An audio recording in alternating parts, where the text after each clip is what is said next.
Okay, we are now live. So I am very pleased today to have three very experienced coaches with us who have varying levels of experience working in para swimming. We have Joni Maerten-Sanders, who is the head coach of the Wilmot Aquatic Aces, which has locations in Wilmot, Woodstock, and Tillsonburg. We also have Laura Nicholls, who is the age group and development director, as well as the interim director of high performance of the Guelph Marlins. And we have Ian Roopnarine, assistant coach and office manager of the Cobra Swim Club in Brampton. So I'm going to ask each of them to introduce themselves and tell us a little bit about their experiences working with para swimmers. So we will start with Joni. Hey everyone. So my coaching with para swimmers goes back quite a ways. In 1997, I had my first para swimmer come into my program at the Piranhas of Woodstock, who happens to be Darda's husband, Brad Sales. And from there, we just continued to grow. We had an S12 and an S5 come with that team. In 2000, Brad made the Paralympic team to Sydney. And then I moved to Windsor, where I had the great pleasure there to coach. They used to have a program that ran a lot of, had a ton of kids with physical or intellectual disabilities working there. And I got to work with Danielle Campo and several other athletes, Tyler Emmett. So there was an S7, an S13, an S8, and S2. And then since I came in 2001 till now, I've been working with Piranhas of Woodstock, or with Wilmot Aquatic Aces. And we seem to have picked up, this is where I started working with S14s. And we had 3 swimmers compete at the World Special Olympic Games, who were all S14s as well. One went on to the Paralympic Games in 2012. And then I've had the chance to be on teams from the Canada Games team in 2005, where I coached the Paris team. We did a Can-Am meet in Arizona, and the Global Games in Italy, which was all S14s. All right, you've been busy. Excellent. All right, next we will go to Laura. All right, so my para resume looks significantly weaker than Joni's. But I bring a combination of personal swim experience and lots of coaching experience to that para world. I spent a couple of years kind of assisting here and there with athletes that were in programs both in Oakville and in Guelph, just kind of being an extra set of eyes and ears and hands on a deck.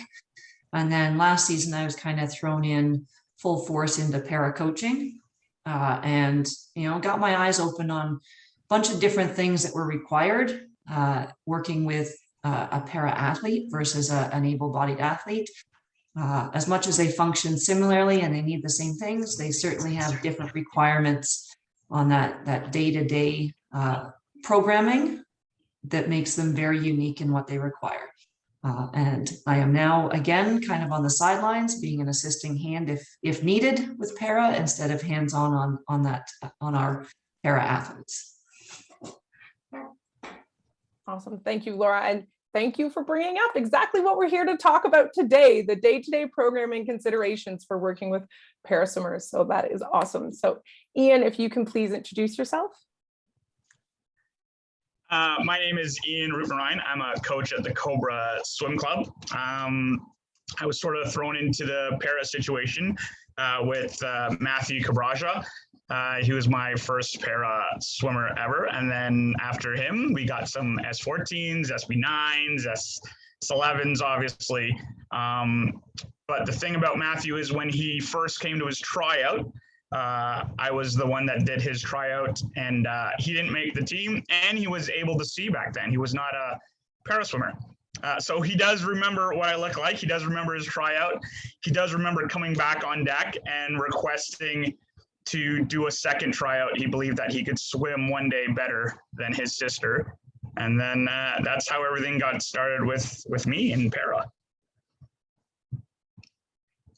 Excellent. So we have very different experiences here, and I think that's great because that's going to add to the dynamic of this conversation. So I want to reiterate that if anyone has any questions, please feel free to put them in the chat box at any point. And at the end, we will also leave time for more question and answers if people would rather speak and have those answered. So I would like to know, I'm going to start with Ian. Can you tell me what is the biggest challenge for including a paraswimmer into a group workout? For us, I mean, we had Matthew, and once he learned how to swim, we did want to incorporate group atmosphere. I do find that Matthew trains harder, better, faster when he's with other people in the water. That's from when he was younger all the way to now. So we definitely wanted to include him in that. But him being blind, he didn't quite understand swimming in a circuit. So that was one of the biggest troubles. So the first thing we had to do was we had to teach the kid how to swim in a circuit. And then we had a second paraswimmer. So we created a group and we called it the Prospect Group. And that was our two paraswimmers, S14 and then an S11. So we taught them now to swim up and down the same lane. If I had two swimmers in the same lane, I was still able to join another group. Even though it was our intro group, those guys were still intro level paraswimmers, so they could have joined. So the main difficulty was safety. That was it. We just, in the back of our minds, we just wanted to make sure everyone was safe, whether it was able-bodied or paraswimmers. Everyone during that practice left that practice the exact same as they came in, other than being very, very tired. So yeah, that was the biggest thing for us, was just making sure that him and Nicholls was safe. Excellent.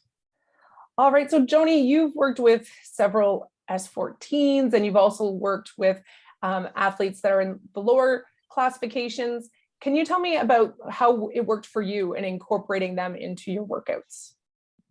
Yeah, so our S14s, it depended on where they came into the program. So if they came into our program fairly young, they kind of stayed and developed with their group and then would move with them. So we had an S14 Down syndrome. He was in our program from 9 till 20 when they moved away. And he basically just fit into the program where he fit. And then we had a group that we call our novice aces, but at that time it had a different name. And we have a lot of S14s in that group actually at this time, and they swim 2 or 3 days a week, depending, but they're all the same age group. So at least they have the ability to be with their peers and still have that safety factor as well. Lower classes were a little bit more difficult. We actually tried to find a spot where they would fit by ability, but a lot of times with the lower class, they're a lot slower than their own age group. So where we could, we would put them in an outside lane. So this was our S2. We had her in the outside lane, and we would have maybe 1 or 2 others swim with her that were really good with her, that talked with her, that were more her peer, and were able to swim around her when needed. We found the hardest thing jets in a pool, especially in the wall lane. She would get stuck and literally swim in one spot as if she was in a stationary spot. And so we had to figure out where the better spots would be, sometimes with the jets factors in the pool, and sometimes it wasn't the outside lane because she would get stuck. So yeah. Gotcha. And Laura, how about for you in Guelph? What are some of the challenges that you've faced? So we're dealing with an S5. So again, a different classification. And as Joni was mentioning, the further down you go, the more difficult it can be to integrate. So Jordan's done a fantastic job in terms of, going with the flow of whoever she has to swim with, whether it be a group of swim lesson folks, or whether it be an adaptation into a junior program, or into, just kind of adjusting within the peers. She does pretty much require her own lane or a half a lane, just the way her body functions. So trying to make sure that you've got the pool space, and, providing a swimmer that can swim in her lane that is also very aware of how that lane functions. So making sure you've got some common sense and some awareness in the teammate that you pair into that lane with them. And then, you know, working in and around, as Joni was just mentioning, the jets, well, we have the same problem with the ladders.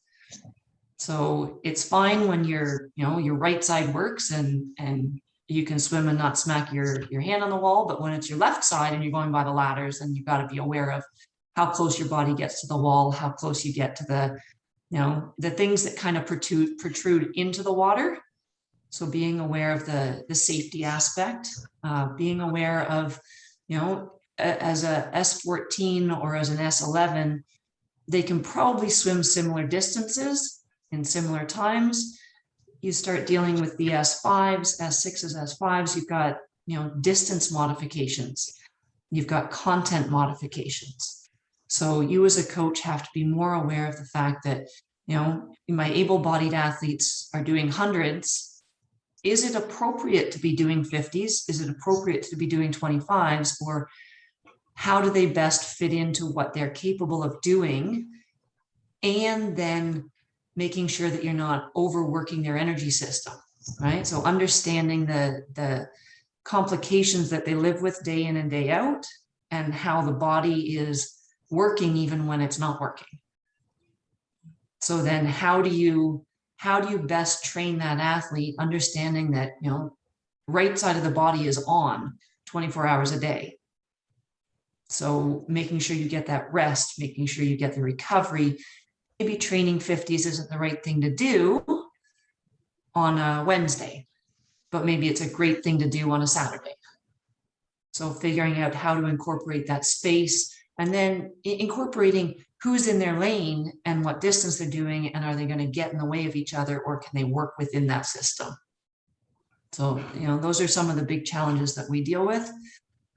Lucky enough to have been able to provide the space all the way from Jordan walking in the pool all the way through to where she is now. We've been able to provide the space in the lessons program to, you know, she started later, getting her up to speed to a point where we could get her into the pre-competitive competitive phase, and then providing her the space in a group that had fewer swimmers in it, and then being able to maintain that kind of lane space for her.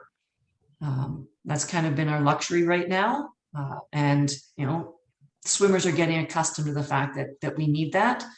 And, you know, they've been great teammates in and around that as well. Or you brought up a really good point about other teammates and teammates needing to be aware, potentially educated around swimming with some of these para swimmers. Actually, one of the concerns that came up in the capacity survey that was conducted last fall in Ontario, where we asked the swimming community for what their level of comfort was with para swimming and what were some of the concerns. And one of them was about how para swimmers might be deemed as needing more attention from the coach than the rest of their teammates, and that parents might be upset if they felt that their child was getting less attention due to this. Is this something that you have faced? And if so, how have you dealt with it? So I will say last year I was extremely lucky working with Jordan because there were no parents in the stands with COVID. So it kind of made life easy in that regard. But so far we've been very fortunate that both swimmers and parents have been understanding of the fact that each athlete has different needs. And as long as their swimmers are getting attention, they're understanding of the fact that, you know, my swimmer is getting what they need. And if I feel they need some more, we'll open a conversation to try to get to that. And then, you know, providing those extra resources to our para athletes before practice and after practice, as well as what they require during practice. All right. So opening those conversations on how to do things before we get to the pool, providing them the opportunity to do their activation while everyone else gets started in the water. You know, you can do your activation on land. That allows us to focus on the able-bodied athletes in the water and allows us to keep an idea on an eye on what you're doing on land. And then when you get in the water to do your work, we can focus some information, some eyes there, and then also manage everything else that's going on while still having those hands on. And we've also been lucky enough through the years with Jordan that requires a little bit more, you know, assistance in terms of when she's doing a start, she needs a coach to work on her start with her. We've been able to have another coach on deck that can easily slide over, provide the assistance that's required, and then slide back to their programming. So it's been a good fit on all sides.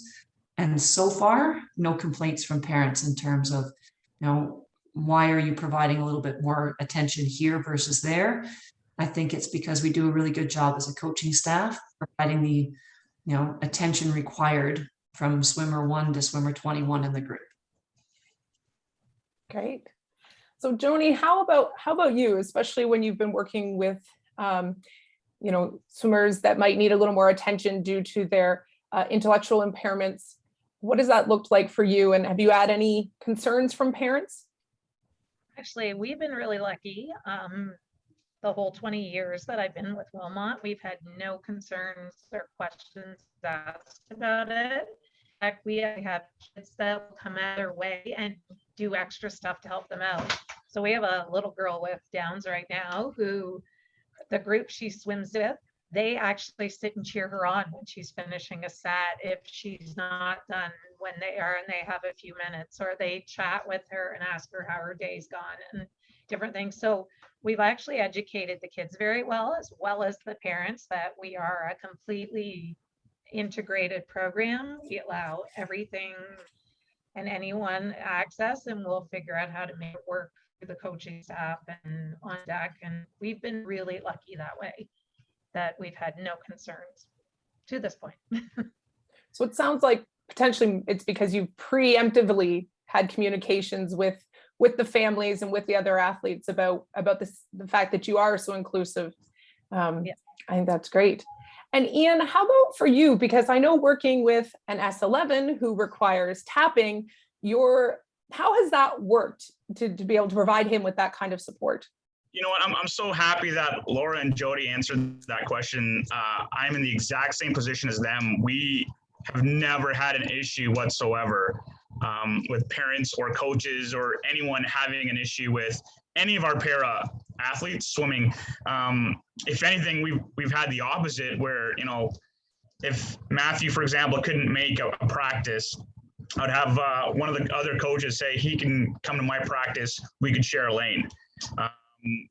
We have a learn to swim program, and anytime when he was younger, we needed to get an extra anything in there, we would put him in there, and the parents in the learn to swim program would go crazy. They wanted to know why he wasn't there all the time.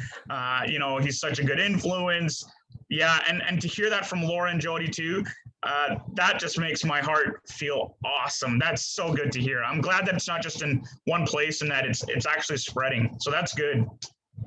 Oh, and I think this is a great message for those, contemplating whether bringing a para swimmer into their program, is going to be a positive or a detriment to their program. And we have 3 examples here where it's worked out and parents have been very supportive and other swimmers have been as well. So I think that's really great that we have that definitely today. I mean, when we incorporated our para swimmers into competitive, one of the biggest fear, and I won't lie to you, was that question. I was like, will the parents think that I'm spending too much time with the para athletes and not enough with their athletes, especially when I have to coach and tap? And then on the safety side, my brain needed to make sure that I tapped, or else Matthew was going to run into that wall, and that was not going to be a good time. So yeah, that I can totally see that being something that coaches now are still fearful that is that going to ruin their program, or our parents, other coaches going to get upset that they might be spending that. But I'm so happy that, we got 3 coaches right now saying that that's not going to happen. So that's awesome. Well, it sounds to me like it's a lot about the tone that is set from the coaching staff early on, that this is something that's important and that they're going to prioritize a little bit, but also through education of the parents and the swimmers. So Ian, you just brought up my next point. Another big concern from the capacity survey was safety. And you've mentioned it a few times, and Laura, you've also mentioned it a few times. So can you just talk to me, Ian, a little bit about what the safety concerns are and how your club worked through addressing those concerns? Well, obviously there's tapping, right? When we first started, we literally taught Matthew how to swim, and then he had to learn how to swim in a circuit. And then we introduced tapping, which is a tapper on each end of the pool. They tap his head when he's getting close to the wall for his flip turn, or just to finish whatever set that we're doing, whatever stroke that he's doing, whatever length. The biggest safety concern is that Matthew has no safety concerns in his head ever since he was little. His belief is that if you can do it, he can do it. And we kind of encourage that behavior at Cobra. It literally takes him maybe 10 minutes to figure out a room in his head. And when it's figured out with his, like he likes to call it, his white magic cane, he would go around our pool, our dry land area without any sort of assistance. So we were lucky enough that he was so well aware of his surroundings, especially at a younger age. As he got older, I don't know if he got cocky, but the only time he fell in the pool was when he was like 17 years old. That was the only time. And we all laughed at him because it took him so many years, 7 years, to actually fall into the pool. So that was a major safety concern, is him walking around with his cane and making sure. But again, what we did was we educated everyone at Cobra. We always made everyone feel like they were a part of his journey. And if they didn't want to be, that was okay too. But it just seemed like everyone wanted to be a part of this kid's journey. And then our other paraswimmers, it's the exact same feeling that we have now. Everyone wants to help. They want to volunteer. They want to assist. They want to make sure that these guys are getting the exact same feeling as every able-bodied swimmer that comes into Cobra. So it's very easy right now to say that the safety is there at Cobra, with the doors, the bleachers, the tiles, everything, the way the actual change room leading in onto the deck works, that it's easy for them to navigate. Great. And Laura, how about for you in your situation? What kind of safety concerns did you have, and what did you do to address those? So biggest thing for us is, as well as Jordan moves, sometimes you have to be aware of the stairs, right? So coming into a facility or going to a dry land, changing from pool to dry land, sometimes I think she moves better than I do. And sometimes I think, wait, she's just, momentum's got her going, and we've got to be a little bit more careful on how we manage her once she's moving. So, safety concerns that we have to look at is, if we're planning dives or starts within a practice, we have to make sure the coach is ready for that, right?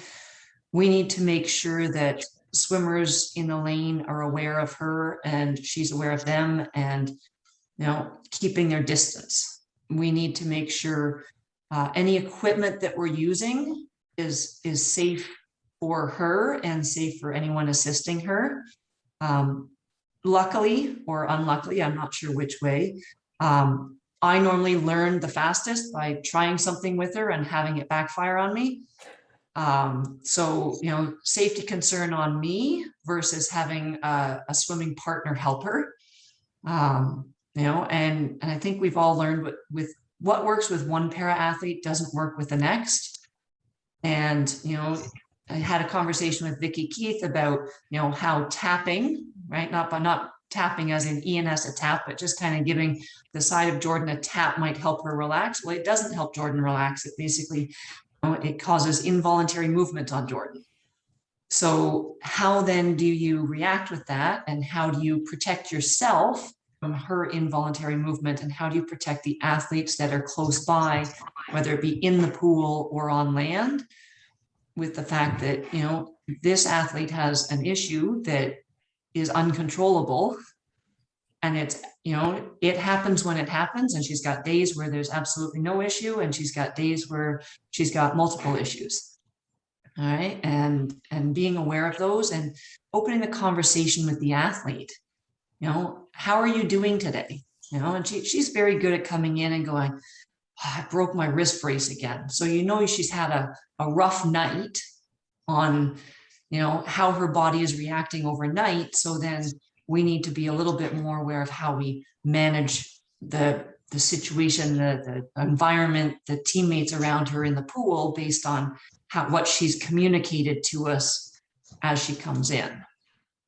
So being aware of that, dry land equipment, we've tried some things, and it was very difficult last year via Zoom to try to get her to try some different things, but in person, it's, again, safety, knowing what you as the coach can handle and what you as the coach can control should something happen unexpected with your athlete, versus having another athlete work with them and they maybe not be prepared for whatever happens. It's sometimes it's very predictable and sometimes it's very unpredictable. But I think an adult, certainly an adult and a coach, well prepared for what might arrive, whether it be the intended result or whether it be an adverse result.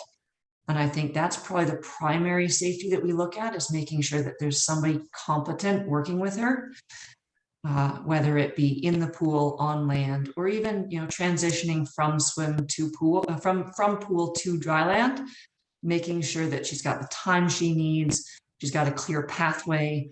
A little bit easier with COVID, not as many bags on the deck, but it's very easy for everyone to come in and drop all their bags right at the entrance. Keep it clear so that your athletes, I'm sure Matthew wouldn't appreciate a string of bags in the way as he's trying to walk through. Yeah. Right. So being aware of what your athletes are capable of and where they need kind of that clearance to move around. And then you as a coach, making sure you kind of, safely put yourself in the middle of anything that might happen. Yeah, that's very smart. Very smart. And it sounds to me like some of those safety, considerations actually would also apply to the rest of your swimmers. You can't have equipment just thrown on the ground around for anybody. So maybe having para swimmers just makes us a little bit more aware of it. So that's a very positive thing. Yep, absolutely. Joni, Laura was just mentioning about the individualization of practices and needing to be prepared. What has been your experience working with the vast many different arrays of abilities that you have in that individualization and being prepared? What does that look like for you? So I'll just do a recent one. We have a boy with CMT. I had never heard of the disability. I did not have any idea what it was exactly, but we found out that there is a young man in the US on the US team who has exactly this thing. So I reached out and talked to his coach and asked what she had done as well. He's 18 or 19. He might be 21 now. I don't know if he's older. He won a bronze medal at this past Paralympics. This Hill is the last name. And so we reached out, chatted, and she was so amazing, so awesome, willing to talk to you about anything and everything on things they've tried with him. So basically CMT is, she put it in a nutshell as saying it's someone who is basically a quadriplegic, but they can walk. And she says, think about that for a minute. They have no control from their waist down, basically, but they can walk. So their body tells them they can, their brain tells them they can walk, but their legs and arms do what they want, depending on where it's affecting them. And he's completely lower body. So to teach him to kick and to get his kick to work better, he really has to talk to himself to make his legs work. So we did a lot of talk, like we talked for quite a while, and I reached out to Vicky Keith as well, who has worked with someone with CMT. And we devised some ideas that would help him because he couldn't handle an hour and a half practice. And we didn't know why, and we didn't know a lot of stuff. Well, his body can't work to that level, just like Laura was saying with Jordan, that, you have to adjust where the workout works the best. And so the education from someone else is really, really helpful if you can find that resource to help out. And it's really helped us fit him into the program better, giving him more ability. He swims fantastic now for an hour straight, and then he's gone. One thing she had done research on people with CMT and said that, every single person that was at the conference, they have a CMT conference in the States, swam up to 1,500 meters a day, every day. Because without the touch or the feel, land exercise doesn't give them the same thing. So it's learning more about the disability and what you can do to make it better. When I worked with Kirby, who's an S2 at the time, I didn't know what you did with somebody who could use one arm barely and nothing else. So we did a lot of research on, how to get her in and out, how to make her move, how to get those arms to work the way they needed to work. And a lot of times she'd have times where she couldn't. And how do you adjust to that factor? All right, so I'm hearing three things. I'm hearing using others who have the experience and our community, which is what we are trying to build more and more here in Ontario. So that's great.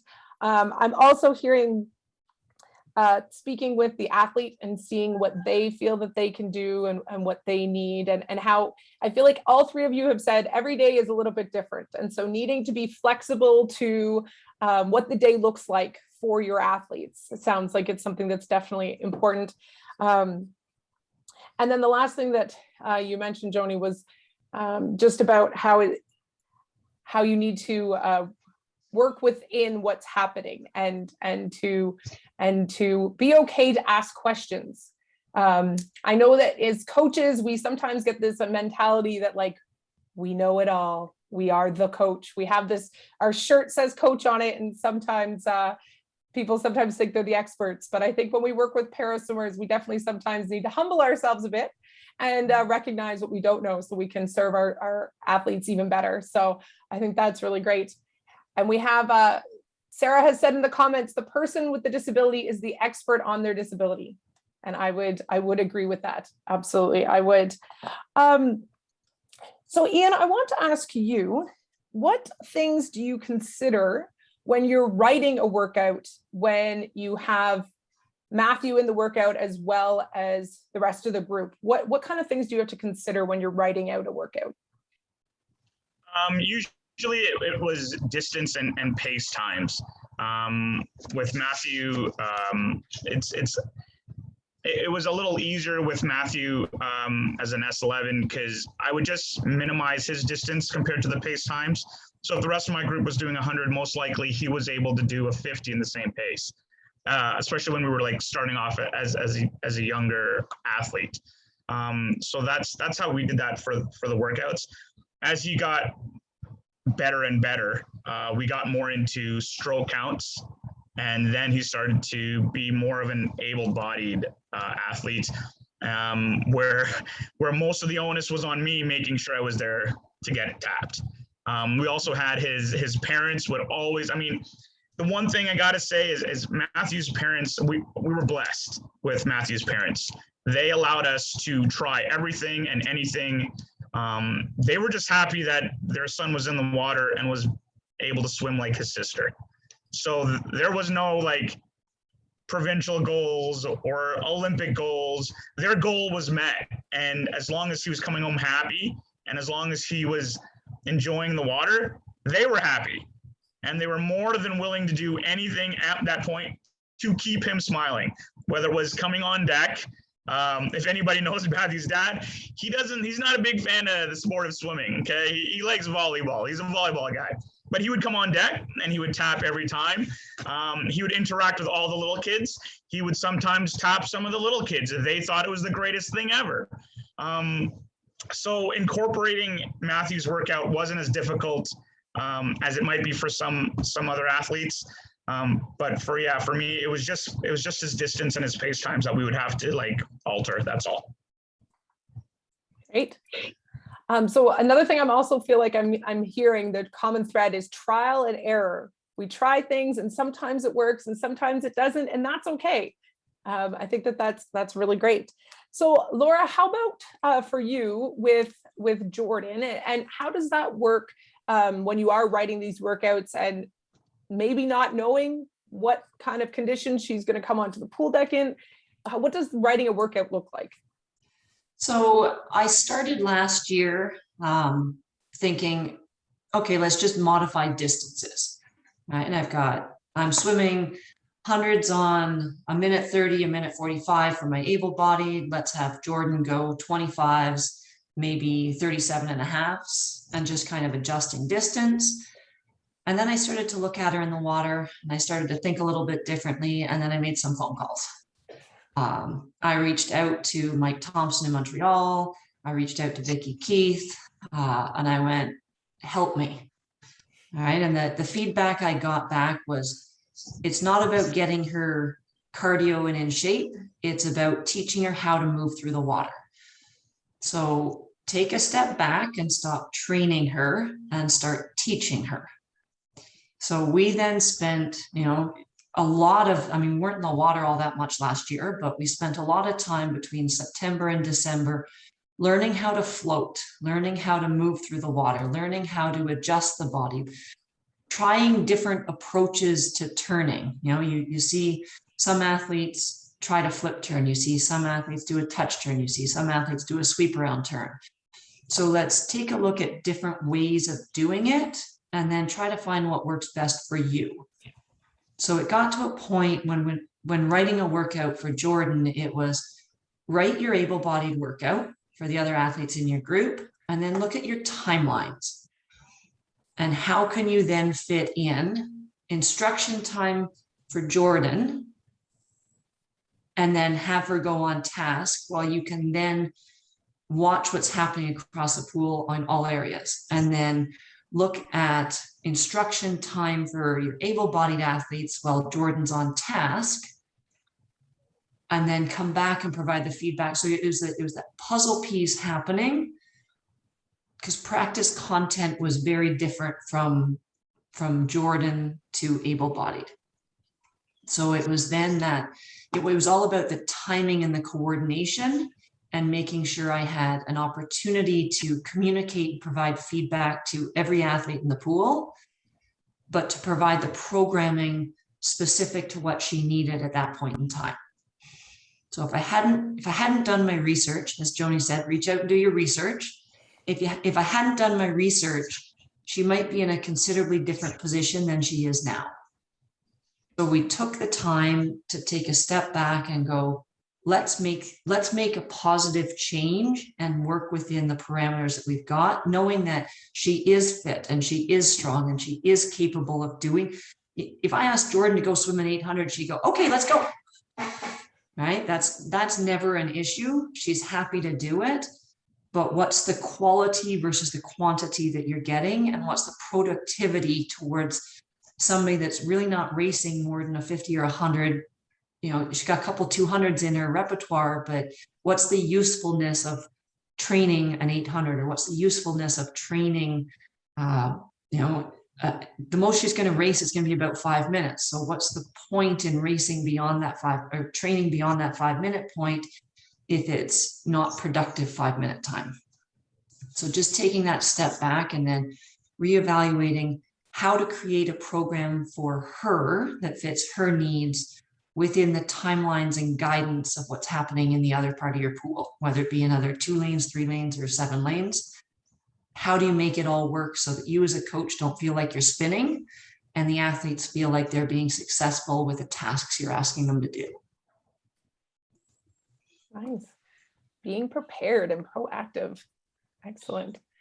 So Joni, I'd like to ask you, with your experience of being a para swimming coach, what benefits have you seen in working with para swimmers that have translated into your work with the rest of your swimming group?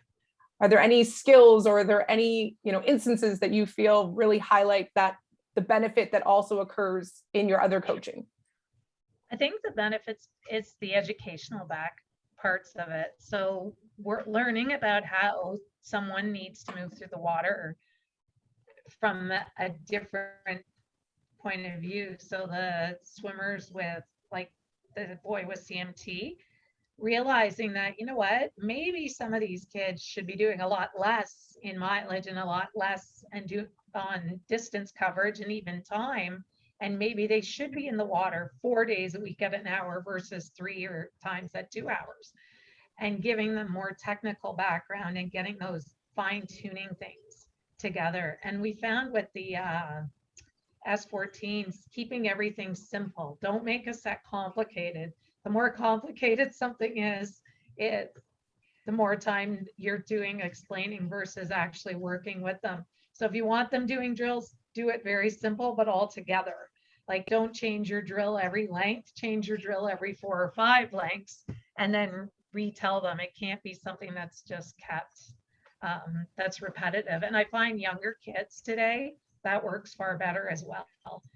Like if you have a set that you're going kick, swim, drill, it takes them too much time to keep breaking it down. Older kids can, younger kids still find you'd be better to go 12-25s kick, then 12-25s drill, keep the drill simple. And we find S14 in particular, that's really, really good. And even with Aiden with his CMT, if we keep the strokes in a sequencing for him or a progression type form, then he works better at getting through the sets and that way. Great. I'm just going to ask one more question and then we will open it up and see if anyone else has more. I have more to fill the gap if we need, but I want other people to get the opportunity.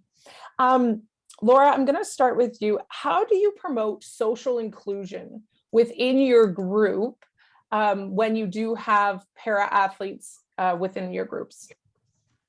So we've done a couple things. First off, I'm going to say this. The group of girls in and around Jordan have kind of taken that lead themselves. They've been fantastic, whether it be at Easterns or at Nationals. The girls that go with her, like, you need help with your suit, let's go. Right? So they've really taken that initiative on themselves. No questions asked, it just happens. The day-to-day in practice, you know, there's a significant age difference now, as you know, she's finished high school and she's still swimming with kids that are in high school. So the age gap is going to continue to widen. She's got a good group right now where, you know, they've swum with her for a few years and they're like, okay, Jordan, let's go. But, you know, encouraging, you know, if you do some team building things, if you do a relay, well, you make sure Jordan's part of that relay. And you bring her in and it's, you know, she does either a different stroke or she does a different distance, but she's still part of that.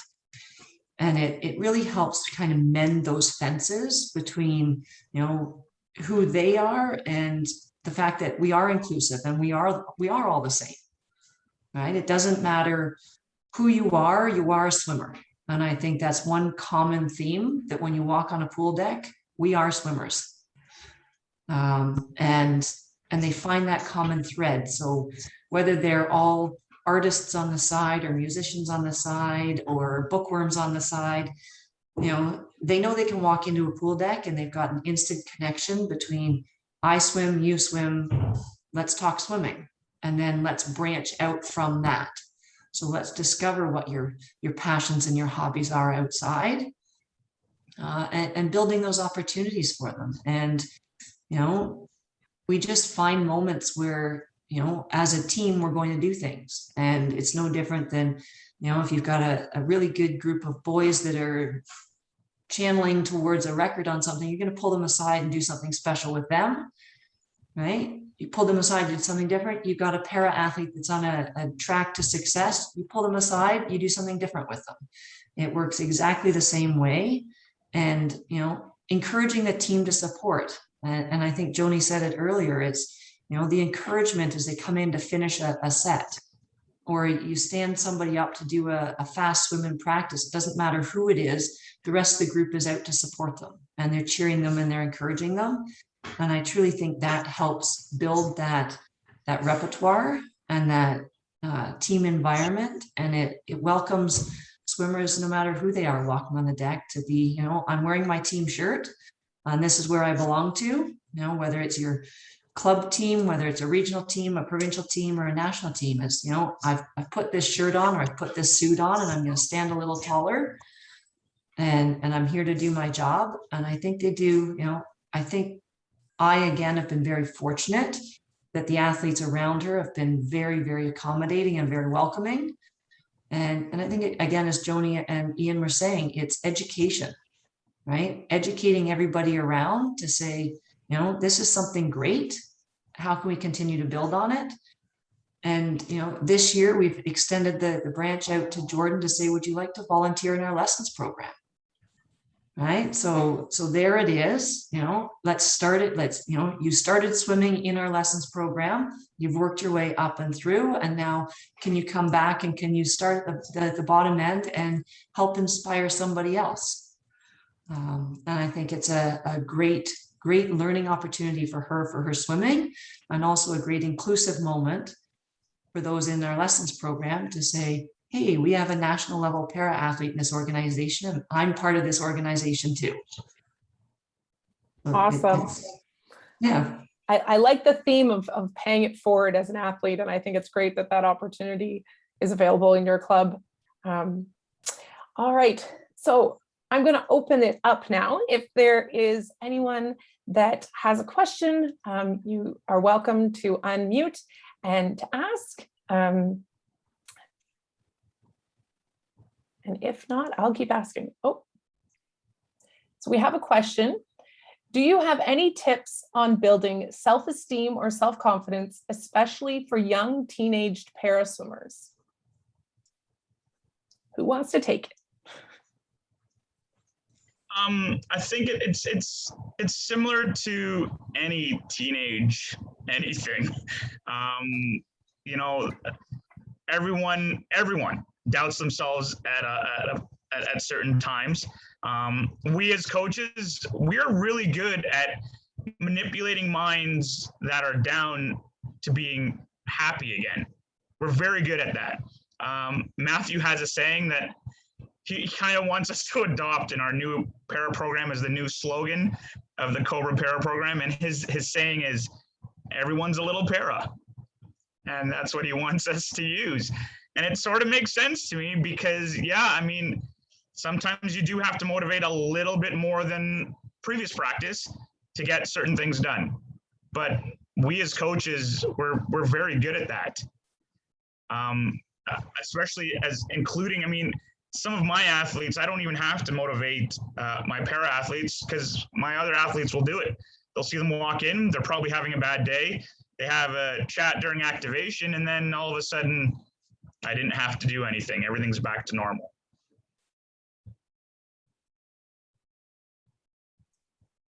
Nice. That's great. It's good that you have such a great group there that are so supportive. That's awesome. We are totally, like Laura says, I think there are certain clubs in our area that are just, they've grown with it. So like, we don't have to force it on anyone. It just comes naturally now to, it's not even accommodating anymore. It's just part of the program. It is what it is. Nice. All right, Sarah has her hand up.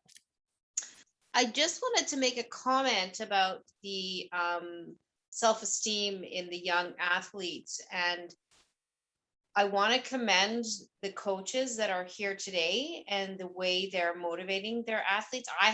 My daughter is a para athlete and has gone through, you know, self-esteem issues and you know, in the rise of her career, for lack of a better word. But from what I see from these three coaches, they're doing a fabulous job. And I think, in my opinion, it's the coach that helps them with their self-esteem and the belief in themselves and brings the team together as a whole, not just for a para athlete, but the able-bodied athlete. And it's that inclusiveness that helps with the self-esteem. So I just want to say, you know, thank you for what you're doing and for doing such an amazing job with your athletes. So it's more of a comment than a question, but I really love what you've been saying and love what you're doing. That's all. Great. Well, thank you very much, Sarah. I'm sure these coaches, they know that they do a great job, but it's always lovely to hear it. And sometimes you don't hear it enough. So thank you for your comment. Also, it's not one-sided. Like I understand that, yeah, we build their self-esteem, but they also give us something awesome. Like as coaches, Laura, I mean, Joni, you guys got to know, you put the set on the board or this one little thing that in your head, you're like, this is not going to work out today. I can tell, oh, geez. And then all of a sudden it works out and you feel like a rock star. It definitely goes both ways. I will echo that. I think, you know, the para athletes that I've worked with bring as much, if not more, energy to the pool deck every day than sometimes the coaches, and definitely some of your other able-bodied athletes. Like they come in, they're there on a mission and they want to do a great job, and they're willing to do anything they can to be successful. And, you know, sometimes I look in the mirror at myself and I go, I wish I had that much motivation. I wish I had that much motivation when I was an athlete. And I wish I had that much motivation now as a coach to get myself moving. And thank you for coming to the pool today, because you're making me think better and you're making me be better as a coach. So it goes all the way around. Yes. I was going to say the same thing, like 100% makes me best excited to coach para athletes. They make you better every day because they make you think more, they make you learn more, and they just make you a better person as well. Awesome. Awesome. All right. Well, we have just a few more minutes here. So I just want to thank you coaches for coming. Thank you, Laura and Joni and Ian, for sharing your experiences with the group. I know that if any coaches out there, if you have any questions, if you're working with a para swimmer, or maybe you haven't yet, but you have some questions, I am sure that any of the coaches here would be willing to answer those questions, provide you with their ideas, and based on their experiences.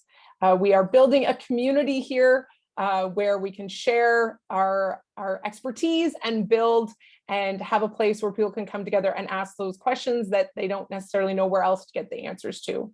That's one of the goals of this program. So I do want to let everyone know that the next session of the REACH webinar series is going to be on November 3rd, and that is titled Gaining Clarification, Classification Explained. For that session, we are going to have Janet Dunn from Swimming Canada. She is the para swimming performance pathway coach and national classification lead. She is going to be on to talk about all things classification. There is always a lot of uncertainty around classification, so this is a great opportunity to come with your questions. Janet loves to chat, so she will be very open to answering any of those questions, so please do come. It's open. These sessions are open to coaches who have para swimmers, who don't have para swimmers, who've never had a para swimmer, to come and learn, build this community, as well as parents and athletes. If they have questions regarding classification, this would be a really good session for them to attend as well. And we are also going to be moving forward with this webinar series. So we have 4 more sessions left. We're only halfway. I hope that you will tune in to the others that are coming up as well. I am going to be sending out a link to a feedback form. It's only got, I think it's 3 or 4 really quick questions, just so that we can continue to improve these sessions for you. So we need to hear what was great. And I also need to hear maybe some suggestions on what we can improve so we can make them better and reach more people regarding para swimming, so that we can take away some of the stigma to it. So more people are willing to step up, such as Joni and Laura and Ian, to this great opportunity that is working with para swimmers. So it's 2 o'clock. I want to be very conscious of people's time. So thank you very much for attending. If anyone has any last questions, I will leave this open for a few moments. And if not, thank you very much for attending, and hopefully we will see you in the next session on November 3rd. Thank you.